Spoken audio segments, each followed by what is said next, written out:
Good morning, boys and girls. I hope this finds you all well after our past week of extreme cold and snowstorms. We who live in Northeast Ohio are used to winters here, but after the last couple of years where it wasn't as cold or we didn't have as much snow, we may have forgotten about making sure we were prepared. Did we have enough fuel for the snowblower? Had we had it tuned up last fall? Or did we make preparations to have the driveway plowed? Do we have enough salt in case ice formed on the steps? Batteries for flashlights in case we lost power? And of course, do we have enough food and water if we were snowed in? All a part of being prepared. We are now in the church season of Lent. Lent is a time of preparation when we consider how we can love and serve God.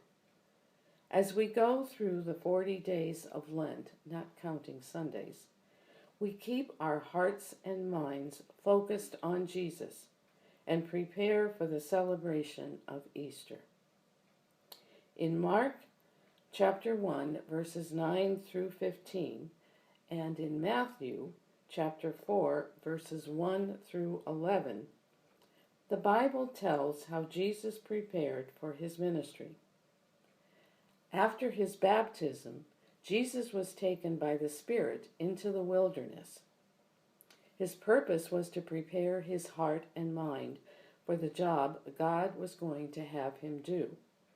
It says in the scriptures that Jesus fasted for 40 days and nights. This meant that he did not have anything to drink or eat. I know I would be pretty hungry by the end of that time, and Jesus was too. In fact, Satan tempted him to turn stones into bread. But Jesus didn't give in.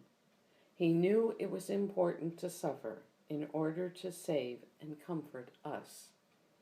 He used his time in the wilderness to get ready for what was ahead. And that's our job too, preparing for how we can show our love to God and better serve him. During this season of Lent, a lot of people give up something they enjoy. For example, chocolate, sweets of any kind, buying toys or other items. Sometimes people add things to their schedules, like working at a food bank or a shelter, or donating things. The idea is to prepare our hearts and mind. Rather than thinking about the giving up things, we can fix our focus on Christ. As we think about what he endured, we prepare our hearts to celebrate his resurrection at Easter.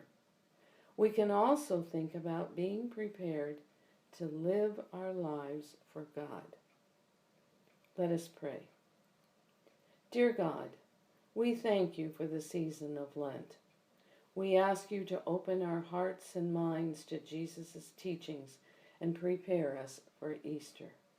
Amen.